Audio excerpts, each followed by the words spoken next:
So we're studying the book of Esther. An interesting choice for men. I really agonized over this. I thought to myself, okay, we are a group of men, kind of robust as we're meeting here in a marketplace setting.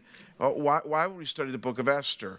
And as we saw a little bit last week, and you're going to see it a lot more as we go along, it's because the whole plot line and themes and the things that Esther brings out, I think actually tend to relate more to men than even women. So just because the book centers around Queen Esther doesn't mean that there aren't male players in it or that there aren't male themes. In fact, I would submit to you that Esther is probably, as you read it as a story, is kind of a mix between a soap opera and an action flick. If ever you could combine one. I mean, I've never seen one combined on TV, but if you were to kind of take a soap opera, because Esther reads kind of like As Persia Turns, so if you were kind of take a soap opera and then combine it with like a Bruce Willis or that new Jack Reacher movie, something like that, this just high octane action, that would be the book of Esther. And as we saw even last week, this whole idea of the fact that it doesn't mention God, that it's silent when it comes to some of the key spiritual things that the Bible talks about all over the place, also tells us that there might be something in there for us in the book of Esther. Like, what do we do when God is silent? What do we do when God feels farther away? What do we do when we're in a very, very, very long dry spell, as Israel was, with God? That's a manly issue. And today, as we kind of go through highlights of chapters 1 and 2, I'm not going to read the whole thing for you, though I have put it on your outline. You can read it later if you'd like to. As we go through chapters 1 and 2, you're going to see that the primary themes of chapter 1 and 2 fit very neatly into a man's life. We've entitled this, When Pride Meets Humility. And I don't know what men struggle with more, if not pride. And so let me fill you in on the plot line of chapters 1 and 2, because we're not going to take time to read them. That will take a lot of our time. But I'm going to fill you in on the plot line, and then I'm going to highlight some key verses for us as we fill in the gaps here, and then we're going to get very practical as we wrap up here in just a little bit. So here's the plot line of the book of Esther. The Israelites have been in exile from the Holy Land for about 4 generations now. Imagine that. You've been in exile to either Oaxaca, Mexico, or the Yukon from the United States for over 4 generations now. That's a pretty long time. And as I showed you on a map last week, Persia back then encompassed really the whole known Middle East. The Persians had taken over everything that you could possibly take over, more land up to that point than anybody ever had. Less land than Alexander the Great would come and take over, but up to that point, it was a lot of land. And the Israelites have been taken over. They've been exiled to very, very far off places in Persia. And as the story begins in chapter 1, the king, a guy by the name of Ahasuerus, or some translations call him Xerxes, but I think ours calls him Ahasuerus.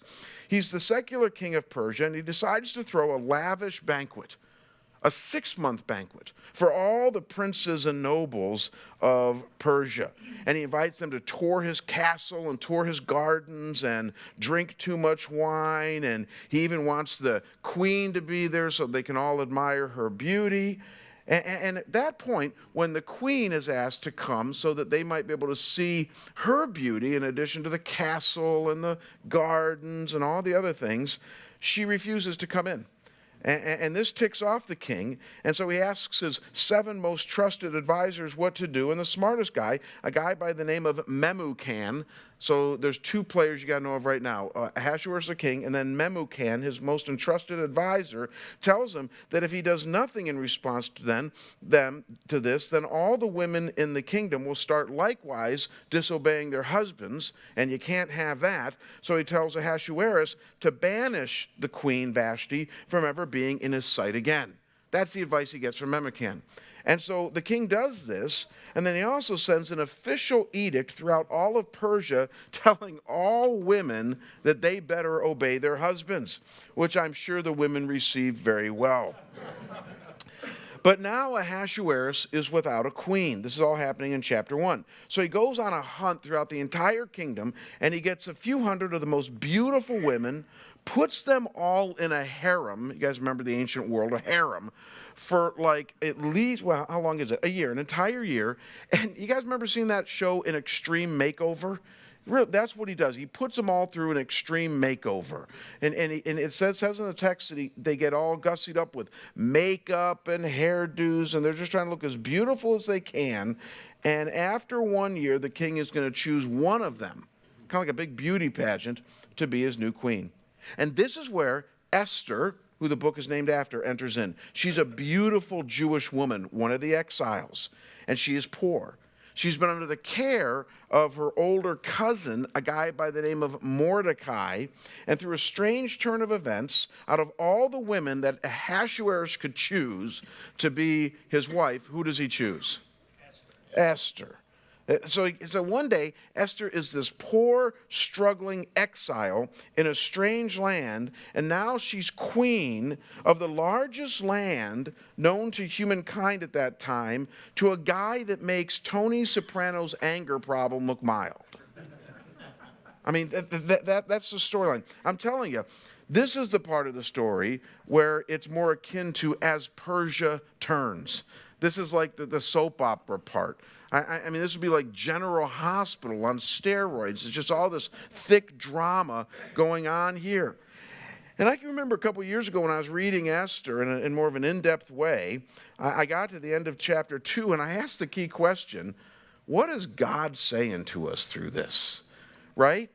I mean, the theological, I don't dial into this, man, the theological answer to that question of what are the first chapters saying to us is, well, wait until the last 2 chapters of the book, because the first 2 chapters are simply setting up the plot line for the whole book, and the plot line for the whole book will finally be answered in the last 2 chapters of the book. Many stories are written that way. So the whole book of Esther is going to be setting up a thesis, and the simple thesis is you can't destroy God's people. The thesis will be that you can't annihilate the Jewish nation, and that's why Esther was written, to show us that what Hitler would try a few thousand years later cannot be done.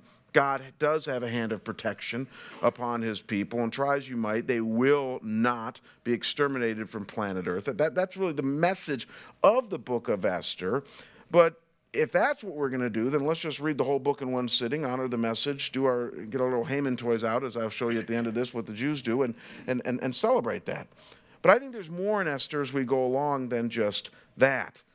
And as I wrestled with what's the main point of chapters 1 and 2, what I read in this is that when you look closely at this opening dialogue in the book of Esther, now don't miss this, it is one big object lesson on the vast and powerful differences between pride and its beautiful cousin, humility. I think that's what chapters 1 and 2 teach us, that when you look at the 2 key Persian players here, Ahasuerus and Memucan, and then compare and contrast them to the 2 key Jewish players here, Esther and her cousin Mordecai, you begin to see and understand when pride and humility clash in one setting. And I think there can be something in that for you and I. I'm going to do 3 things in our time remaining. I want to show you what each looks like, what pride and humility looks like. Then I want to show you what each leads to, what pride and humility lead to. And then I'm going to show you where each ends at, what pride and humility eventually ends at. And I think when we're done with this and our time for questions, you're going to see how rich and pregnant these first 2 chapters are when it comes to pride and humility. So here's our first point. What do pride and humility look like? And this is a huge, long, run-on sentence, which I'm notorious for, but I didn't know any other way to say it, so you'll at least get it. And that is that pride asserts the self, and it hears what it wants to hear, while humility respects others and listens to wise counsel. What does pride look like? What does humility look like? This is it. Pride looks like a person asserting his or her own stuff, and then hears what it only wants to hear. And humility tends to focus on others in a respectful way and listens when the counsel is cogent. So check this out. When you look closely at Esther 1 and 2, you can't help but notice 3 clear expressions of pride contrasted by three equally clear expressions of humility. And I'm going to go through these rather quick just because of time's sake. So you got to just sort of get ready for a little bit of an overview, kind of a turbo ride here through chapters 1 and 2, because I want to get on to some of the real practical stuff. But I do want you to see why these chapters are saying this. So first, three expressions of pride. And the first one occurs in chapter 1, verses 4 through 8, when you have Ahasuerus deciding to throw that 6-month party for the Persian elite, where for a full 180 days, look at what it says in verse 4 up here on the screen, it says that he, Ahasuerus, displayed the riches of his royal glory and the splendor of his great majesty. And then it goes on to tell us in verses 5 through 8, you can read them later, that toward the tail end of this 6 months, he gave an even bigger party in Susa, where the gardens were all decked out, the furniture was dusted off, and lots of wine was served, and all kinds of gold goblets and things like that. So this would be like one huge episode of the lifestyles of the rich and famous.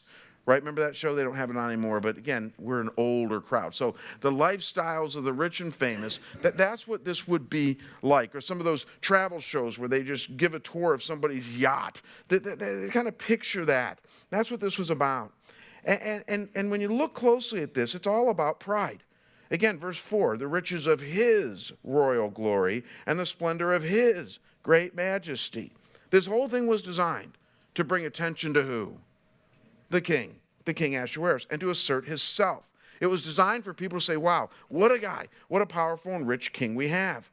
Then as you're hanging on to that, notice that there occurs a second key expression of pride, this one found in verses 10 and 11, where it says in verse 11, it says that the king's court person said, bring Queen Vashti before the king with her royal crown in order to display her beauty to the people and the princes, for she was beautiful. Again, what's going on here? It's all about pride.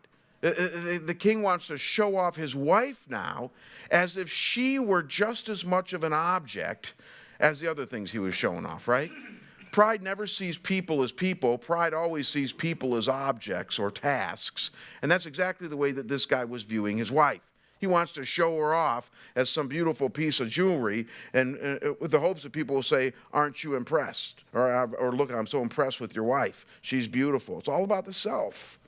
And when Queen Vashti refuses to play this pride game, there occurs a third expression of pride, and this one is found in verse 19, and this one kind of pulls out all the arrogant stops, and it occurs when Ahasuerus, who obviously wants to get back at Vashti for shining the light on his pride, consults with his chief advisors. And where you need to see the pride in all of this, and this goes to our definition here, is that Ahasuerus only is going to hear what he wants to hear, so he chooses advisors who are going to tell him what he wants to hear. His advisor is this guy named Memucan. And look closely at Memucan's wording to the king in verse 19. He says, if it pleases the king, let a royal edict be issued by him, and let it be written in the laws of Persia and Media, so that it cannot be repealed, that Vashti should come no more into the presence of King Ahasuerus, and let the king give her royal position to another who is more worthy than she. I love how that begins there. If it pleases the king.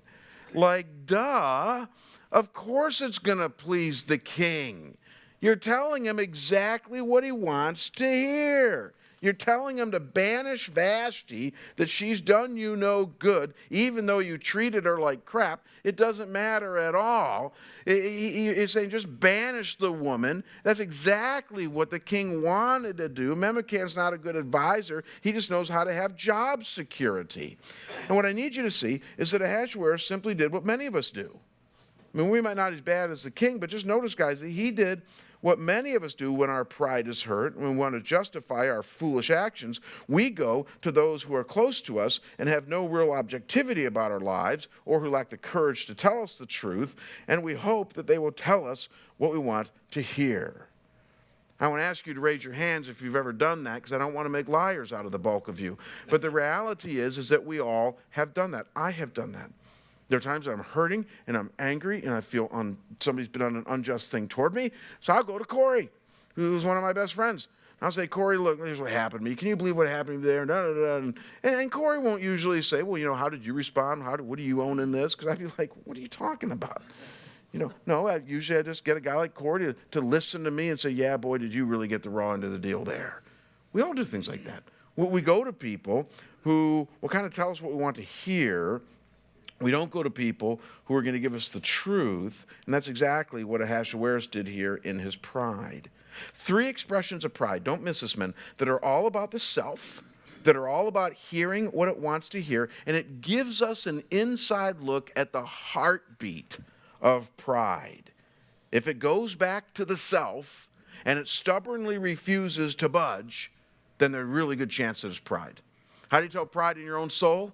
If it's focused on you, if it's all about you, and you are refusing to budge and listen to cogent counsel, then there's a really good chance pride is having its way with you. Now, hang on to that, and very quickly notice, by contrast, 3 clear expressions of humility that are also riding tandem. It's interesting. I called this message When Pride Meets Humility, because it's riding tandem right here with all of this pride. The first one occurs very early on in chapter 2 of Esther. Look at verse 7. After Mordecai, this 4th generation exiled Jew, is introduced, it says this as it introduces Esther.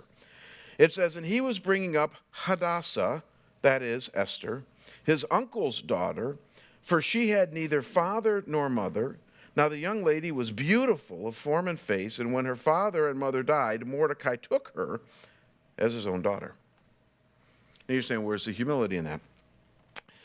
You got to think about what's going on here, guys. You have this extended family of 4th generation exiles from Israel. They're away from their homeland. They're poor. They're struggling to survive. And so for some unknown reasons, the mother and father of Hadassah, Esther, die here. And the older cousin of the other family adopts this younger cousin whose parents had died. But what's very fascinating is that you can search all of the Old Testament laws, and there are various laws that tell us what to do in situations like this. There's various laws that told Israel when you should adopt, when you shouldn't, when you should care for family members who have lost other family members, and when you shouldn't. And there is not one law that actually speaks to this issue. There's no law that says that if your cousin loses his or her parents, that you're to take care of him or her. So even in very brutal times like this, there is no compulsion from the standard or the laws of the culture of Israel that would have caused Mordecai to be able to adopt Esther. So for motives that we must assume that were purely about protecting his younger cousin, providing for her and nurturing her, Mordecai, now don't miss this, thinking not of himself, but of her, takes her in, and in that culture and setting, that would have been a difficult thing to do because it would have been costly. It was kind of everybody for themselves, and I would suggest to you there's humility in that. Then look at verses 10 through 11, and you will notice a second expression of humility, this time on Esther's end. It says that Esther did not make known her people or her kindred, for Mordecai had instructed her that she should not make them known. And every day Mordecai walked back and forth from the court of the harem to learn how Esther was and how she fared. So obviously here in chapter 2, we're a little bit further along in that story I told you earlier about. Esther is now one of those 100 or 200 women that have been chosen to be the next possible queen. She's in that year-long extreme makeover. She's in the harem. And it says that every day, Mordecai goes back and forth, and he gives her a little piece of counsel. Did you pick up on that? The counsel was, don't tell people who you are. Interesting. Why do you think that was? Why do you think that Mordecai said, don't tell people you're a Jew? What would happen then? He would have married her. And what might some of the other women have done? We got a Jewish person among us, and this is bad, and it's going to end bad. And so Mordecai gives her counsel. Now, do you remember what happened? When Memucan gave Ahasuerus counsel, was that the counsel that he wanted to hear, yes or no? Yes, right? He wanted to hear that counsel. It wasn't even good counsel, it was counsel he wanted to hear. I'm not sure Esther knew anything what to do here. She was a young, beautiful, naive woman. Think of maybe some of your daughters or granddaughters. She's probably excited that she's in this harem being, possibly chosen to be the next queen, like all young girls would be. And so all of a sudden when Mordecai comes along and says, let me give you a huge piece of advice, don't tell him who you are. That's good advice, but she could have chose to listen to that or not listen to that. I don't want to be sexist here, but how many 19, 20-year-old girls are good at keeping a secret? I mean, not very many. And so that would have been a tall feat for Esther to do, and yet that's exactly what Esther does. She keeps that secret. Proverbs 12, verse 15, I don't think I have it on here. Let me see here. No, I don't. Proverbs 12:15 says, the way of a fool is right in his own eyes, but a wise man is he who listens to counsel.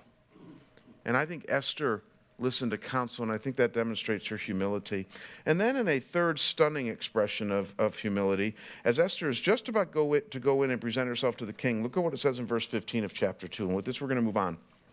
It says, when the turn of Esther came to go into the king, she did not request anything except what Haggai, the king's eunuch, who was in charge of the women, advised.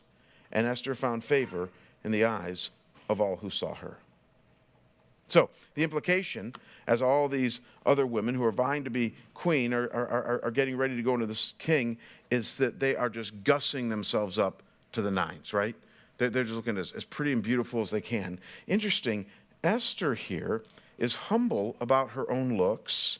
She doesn't feel that she needs anything more than what God has given her to advance them. And once again, she listens to wise counsel, this time from a guy who knows the king. And in listening to wise counsel, she finds favor with this guy.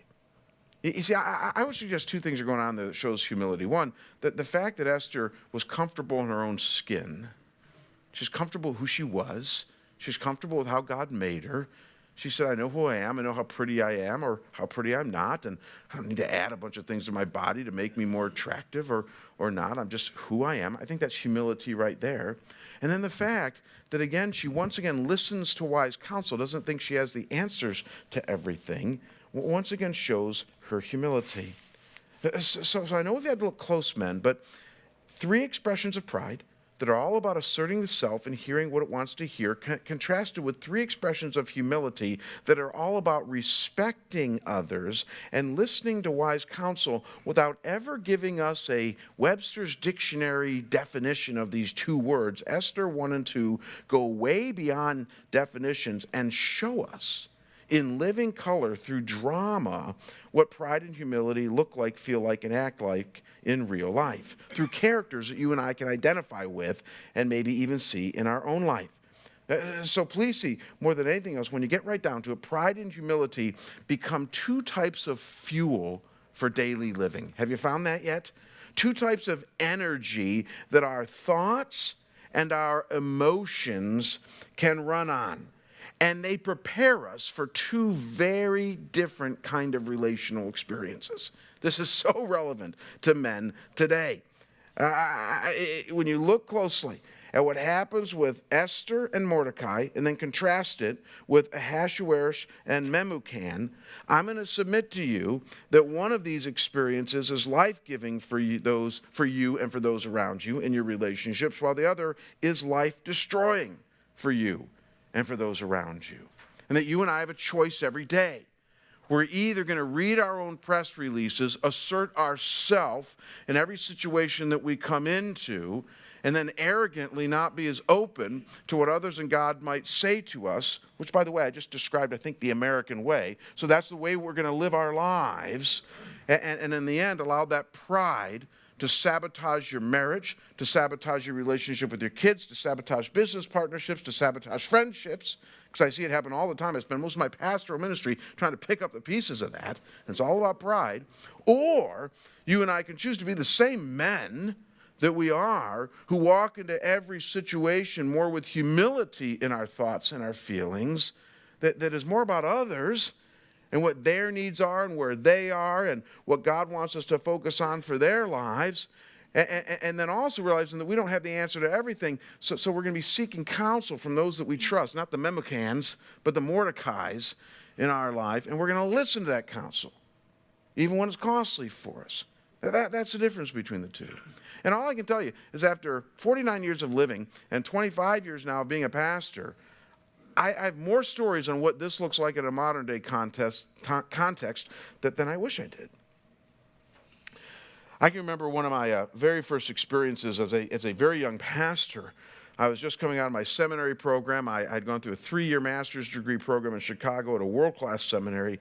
I was very, very excited about going into ministry, and I'd only served in normal-sized churches all my life. I mean, you know, people that go to Scottsdale Bible, they don't understand the fact that in America today, there's 350,000 churches, and 80% of them, 80% of American churches are under 100 people.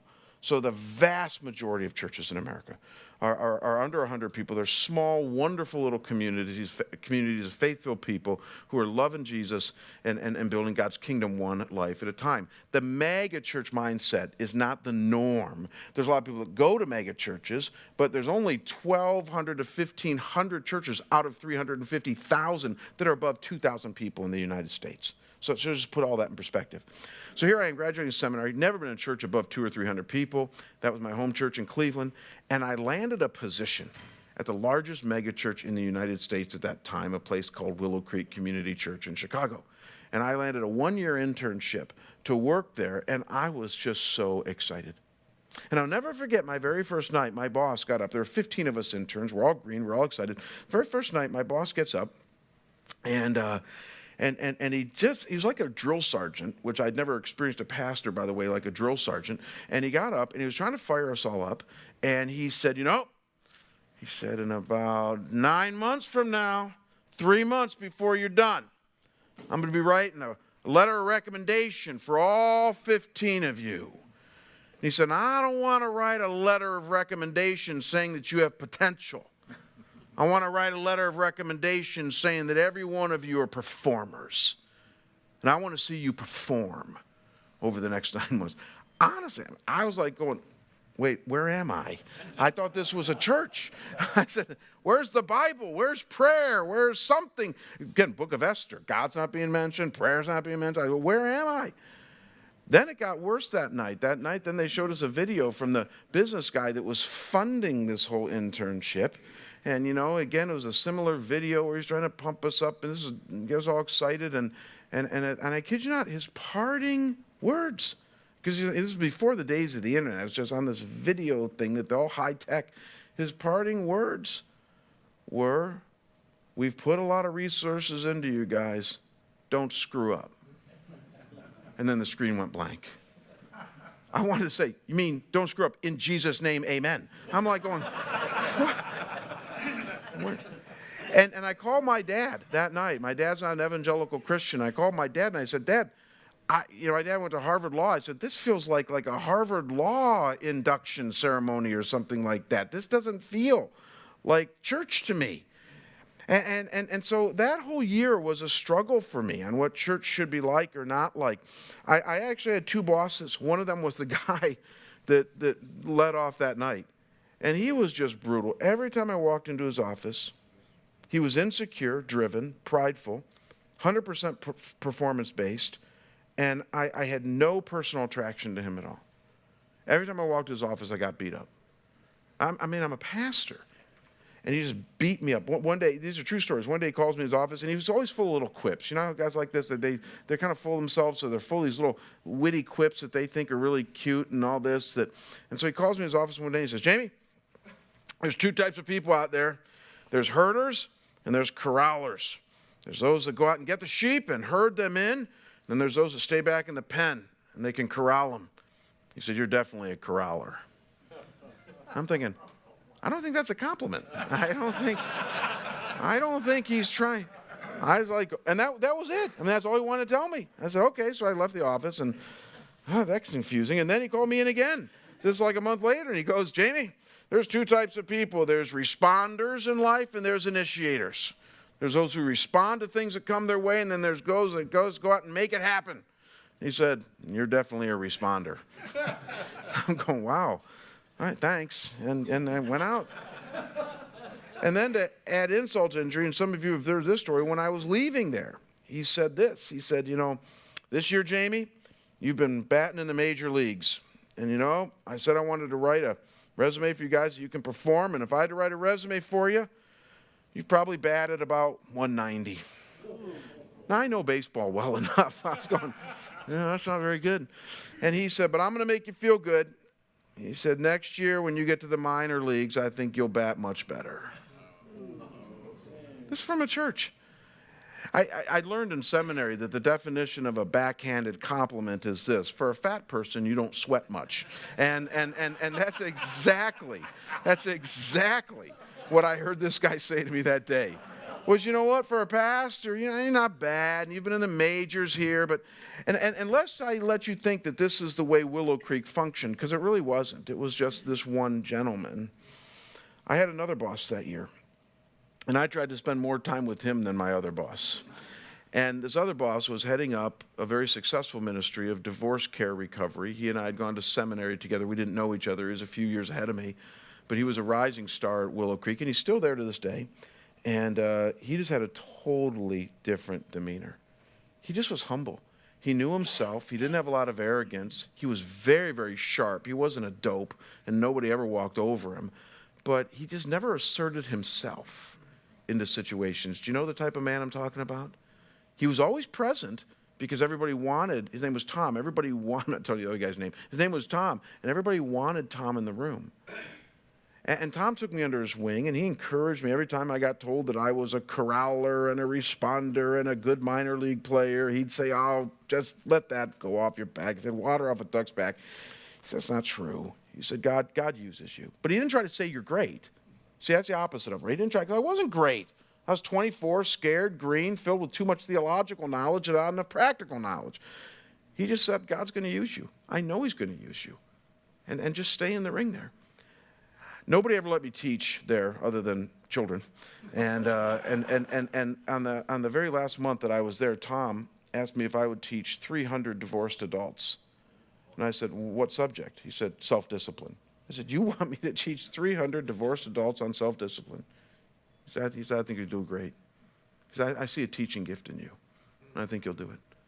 So I'm shaking, and I get up there, and Tom's in the way back of the room, and it was kind of scary because he did look like my other boss for a minute there because he's in the back of the room with his pen and paper, and I could see him kind of writing notes, and I was speaking, and I did notice that after about 4 or 5 minutes, he stopped taking notes and just looked up and listened to me.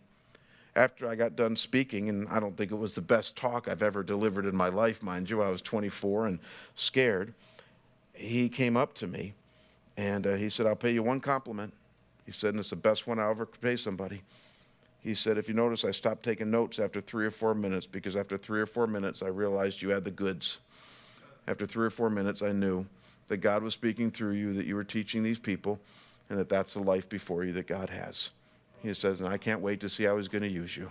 That was my last month at Willow Creek Community Church. Life is filled with experiences. You guys, we all have them.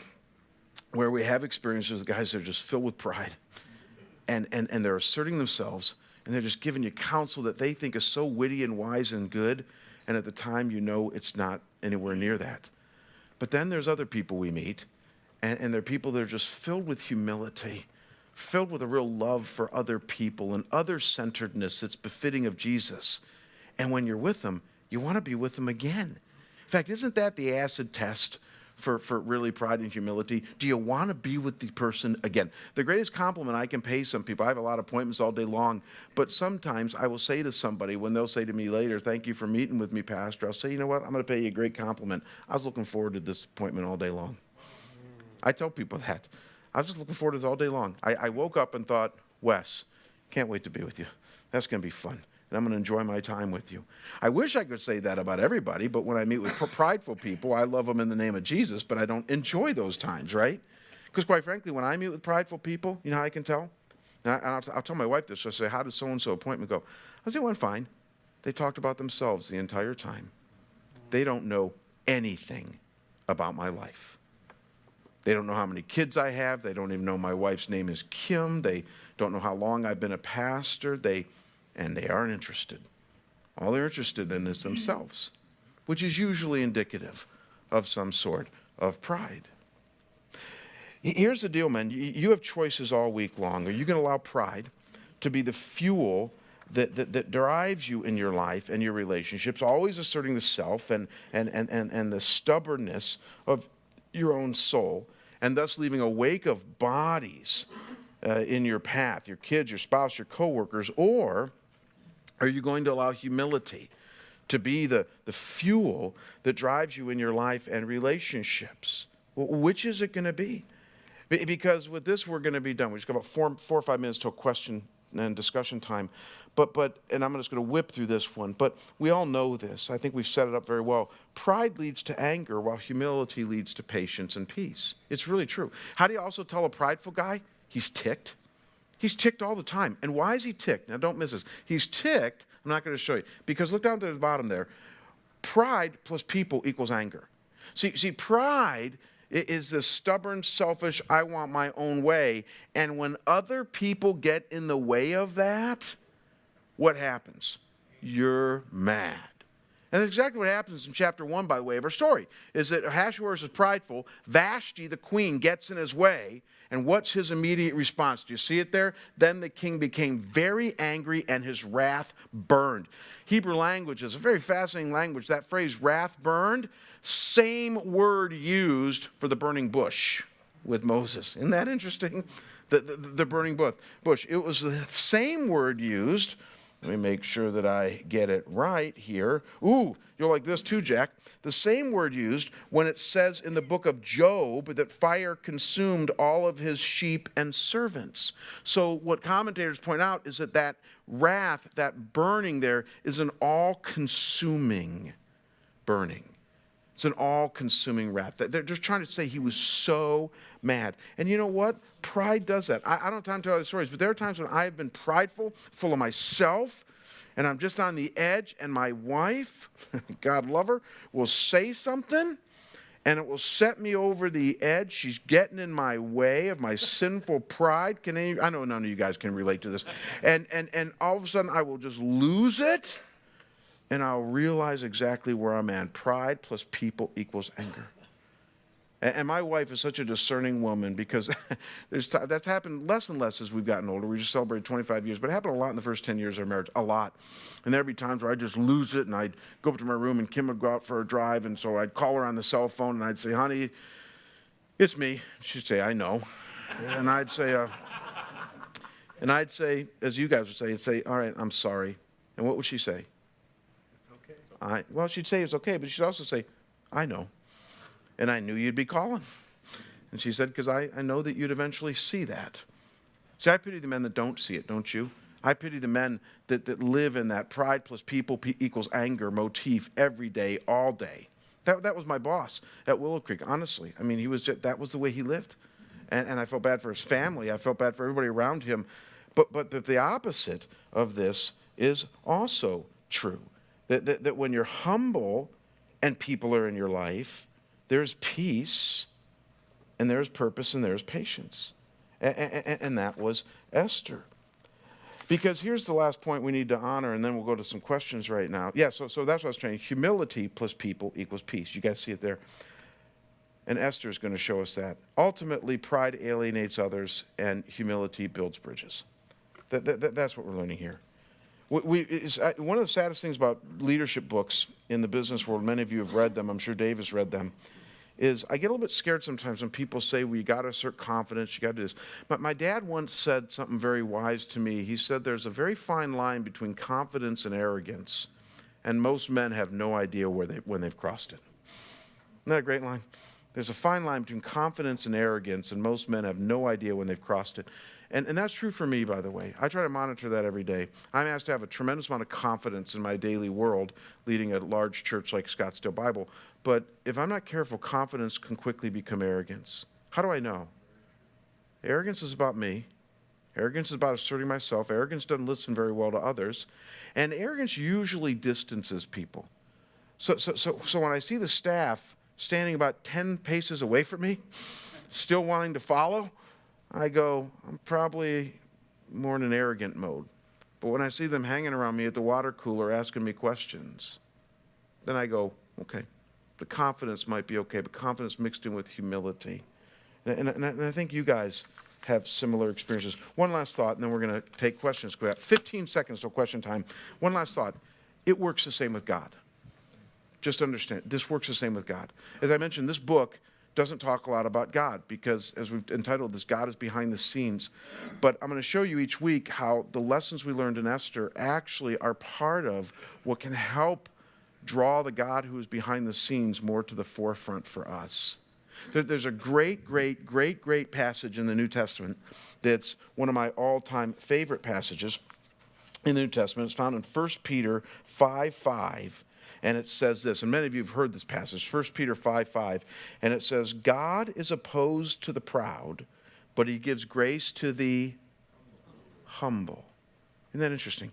So what God says is that when you're in an arrogant place in your life, he's not going to be as drawn to you as he normally would. But if you're at a humble place in your life, opening yourself up to him, then the God who's behind the scenes is more apt to want to come to the forefront. And we're going to see that unfold in Esther and Mordecai's life. And that's a great lesson for you. Some of you guys wonder, why are you so far from God? Well, as long as you're shaking your fist, as long as you're angry, as long as you have an attitude toward him that is more about you owe me and I deserve this, yeah, that's going to tend to distance you from God, just like if your 3-year-old grandson or 3-year-old son has that attitude. God tends to respond when we have more of a humble approaching attitude toward him. He draws close. The scriptures say, draw close to God and he will draw close to you. The way we draw close is through humility. So